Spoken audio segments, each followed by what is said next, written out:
We end our story off with Tarn and Dreadwing facing each other. And, in all honesty, everyone has gathered at this point, with Grimlock telling him not to interfere. None of them. Not an Autobot, not a Decepticon. This is between Dreadwing and Tarn. Both of them damaged, both of them with their last remaining weapons. And Tarn takes off his mask to show himself. Damus, the very being Megatron created. And he looks to the statue of Megatron and tells Dreadwing, he created me, everything about me. And I loved it. I loved every part of what he did, molding me and grinding me, forging me into this very being of destruction and death. And this is what Dreadwing says. So you were just another monster. Another twisted experiment of him and Shockwave. Funny. Then that means you'll be the last thing I bury of Megatron. To which Tarn says, oh no. I'll be burying you and the rest of the Autobots and Decepticons. I'll kill every last one of you. And so they both charge at each other. Tarn blasts his fusion cannon while Dreadwing sidesteps it. He doesn't have his cannon at this point, just losing it in the midst of battle. And Dreadwing just closes in and utilizes his sword. He dodges and weaves around him, slicing at some of the more vulnerable areas. But this is still Tarn, and he whips at him, taking out his own weapon, an Energon mace. Very similar to a G1 version of Megatron. It's just great, ain't it? And he swings it at him, with Dreadwing blocking it. And this is where Tarn goes on the offensive, telling him every war he fought, every Decepticon he hunted, every Autobot he hunted was in his name. Megatron rewarded him, making him stronger, faster, and far better than what he was before. And so he understood what was happening. He understood Megatron's change. He understood Megatron's turn to the dark side. Because war changes everybody, whether it be for better or for worse. To which Dreadwing simply states, then you just proved Megatron lost what the Decepticon cause meant. And Dreadwing simply states, the Decepticon cause was for honor. And keep in mind, Dreadwing is on the defensive as well. The Decepticon cause was for honor, for those who didn't have a voice, for those to rise up against the High Council for what they'd done, creating a system that kept Cybertron divided, those who were just simply labor class and those who were entertainment class, being looked down upon. And this is where Tarn simply kicks Dreadwing simply sidekicks Tarn, sending him sprawling back. And he points to the crowd. Every Autobot here, every Decepticon here was a part of that class. The Dinobots were fellow gladiators along with Lord Megatron. And look at them now. Heroes. Yes, sure, they are a bit of ruffians. To which Grimlock simply flips him off from the side and simply states, Dreadwing simply states, they are still more than heroes. They are true survivors of the caste system. Optimus, once usually a prime I would have hated. A prime I would have gutted in the name of Lord Megatron. To which Boneby's like, dang, I guess Megatron didn't like you like that, huh? To which Optimus looks at Boneby like, really, old friend? Really? And then going back to Dreadwing here, he simply states, you think that Megatron was right because you didn't care as long as you appeased him. You were blindly devoted, while I remain resolute. And this angers Tarn, to where he starts firing his fusion cannon, but Dreadwing is already closing the distance on him. Dreadwing dodges, weaves, and then slices the fusion cannon right on the, I guess you could say, right on the barrels, cutting both of them off. And when Tarn is still in the midst of firing, it explodes, throwing his arm to the side and causing him immense pain, immense damage. And Dreadwing simply states, "I'm not going to kill you with my sword." To which Tarn is like, "What? What do you mean? You were dishonorable, refusing to see things the right way. I'm not going to kill you like you should die. Quick, easy, merciful. No, no, no." And this is where he pretty much tosses his sword into the head of Megatron's statue, cracking and crumbling it, signifying he's done with Megatron's ways, with Megatron's honor, and he's going to build his own based on the true values of what the Decepticon cause represented. And he simply tells Tarn he's going to beat him slowly and painfully, with some of the more brutal members of the Decepticons and the Autobots stating that heck yeah, do it, while Optimus, Ratchet, and a few of the more reserved Autobots are like, this is going to get a bit brutal now, isn't it? And so it begins. Tarn takes out his Energon mace and tries to swing with his good arm, but Dreadwing weaves out of the way, uppercuts him. Tarn does it again. He weaves and gets a gut check as well. It doesn't matter what Tarn does. He's lost. His ideals, Megatron's ideals, have lost today to not only a Decepticon that had more honor than him, but a Decepticon that truly embodied what it was meant to fight, to rise, to survive, endure, and to become something more.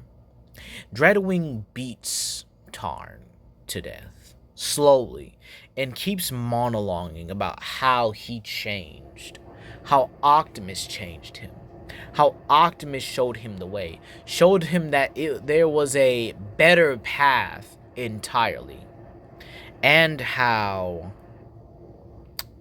he would never, ever go back to the way things were. You see, before he grabs Tarn, he has Tarn by the throat at this point, and simply tells him what he's going to do is tear down everything Megatron had and make it something new, something better than what it was before. And this is where Tarn simply states, "You'll never succeed, and I'll never stop." To which Dreadwing says, "You forget one thing, Tarn. You aren't going to be alive to do it." And so Dreadwing tightens his grip slowly as he crushes Tarn's neck to the point where he now has the full cords inside of his neck, and he yanks upward, tearing Tarn's head completely off. He raises it high and gives a victory, or gives his own battle cry, as the Autobots and Decepticons cheer.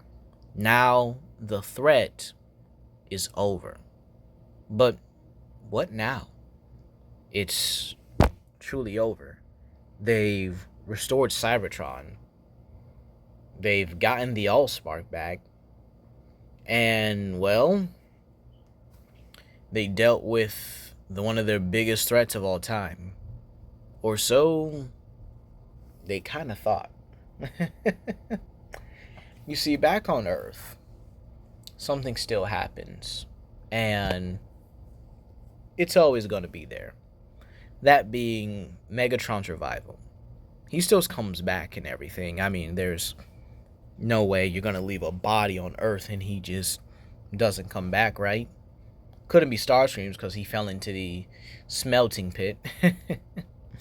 And so, it does happen. Megatron does return, ready to destroy everything. But keep in mind, with the Allspark already in Cybertron's core, this means there's no sacrifice. But we also have to talk about who's facing him. Believe it or not, I think the Autobot army could do it, but they would take some casualties. And I think they would all know this as well. So, it's decided. Optimus, Fireblast Grimlock, and Dreadwing. They go out and they meet with Unicron. And we get this funny scene where Optimus is pretty much carrying Grimlock, and Grimlock's just kind of like, you know, I could have walked here. To which he states, your Fire Blast actually helped you, or your fire projection actually helped you get into Cybertron's atmosphere because you were falling. You still don't even know how to fly with it yet. To which he says, yet. And to which Optimus says, yeah, that's what I mean, old friend. And to which they both encounter, all three of them, encounter Unicron. And he makes it clear he's here to destroy Cybertron. And well, Dreadwing takes out his sword and states he's not going to let that happen. Keep in mind, everyone's repaired from their battle with Tarn, so some time had passed before Unicron even got there. And well, the battle begins. It's long, dragged out, with Optimus taking some damage, but again, he has the Star Saber, along with a much stronger and more dangerous Grimlock, and a much more skilled Dreadwing. This is where Optimus even hands the Star Saber to Dreadwing and allows him to plunge it through Unicron's spark as Optimus and Grimlock tear the separate halves of Megatron in half, with Optimus being the only one to simply state, if his old friend did hear him, he is sorry, and he hopes that he can rest peacefully and free as well. So, yeah. Do they bury Megatron? Well, I'm going to say maybe the Optimus does, as he has the closest relationship. But there's still one loose end, right? What about Soundwave? He's still in the Shadow Zone, right? Well, believe it or not, I think after a while, Dreadwing would definitely have Soundwave taken out of the Shadow Zone. You might say why. And this is because Soundwave does still have the potential to rebuild Cybertron, to help them communicate in further distances. And well, do I think Soundwave helps them? No, not initially. He's placed under arrest. But I do think over time, Dreadwing would be the one to convince him, to show him that they could have been something more. That Megatron used him. That Megatron possibly cared about him. But at the end of the day, what was Soundwave to Megatron? And this would get Soundwave thinking, Soundwave contemplating. And he comes to the conclusion, maybe he really never meant anything to Megatron. Maybe he just wasn't meant to be anything but a communications chief. And so, after a while, he does take Dreadwing's deal. And now with Soundwave, they're able to communicate further. And this is where some of the newer arrivals get there. Some Autobots, some Decepticons. But luckily, they do have someone, or at least a group, that is pretty useful. The Constructicons. With the Constructicons there, they're able to rebuild Iacon, Kaon, and Callus together. With Cybertron now being at a much more peaceful and fruitful state, there's nothing that can stop them. The Autobots, Decepticons, and Calicians all live in a much better and much more peaceful Cybertron, at least until the next threat arrives. But again, with a new council established, this being, well, Optimus, Grimlock, and Dreadwing, along with a few other members that they respectively trust. Some of their right-hand men, like Slug and, Shadow Striker for Dreadwing, and Bumble or Ultra Magnus for Optimus.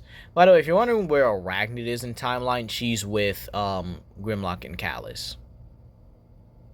Yeah, she's basically, him and her, at that point, it's just kind of simple. She went all that way to rescue him.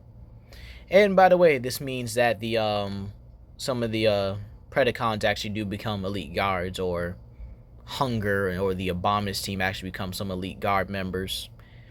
Yeah, so everyone's kind of living happy and peaceful lives until the next threat emerges. Cyclonus and his team never take over. They'd probably be arrested for treason unless they actually choose rightful peace. So, with that being said, everyone just lives happily ever after. And I actually did enjoy making this series. Maybe I'll remake it someday. But with that being said, this ends this what if once and for all. Tarn and Dreadwing, or Dreadwing's entire story, concludes here with a final battle with Tarn and, well, dealing with a Unicron empowered Megatron. Or a Unicron possessed Megatron, let's be real. But that's me all today, guys, and I'll see you guys for the next finale of What If Breakdown Turned Good. Peace.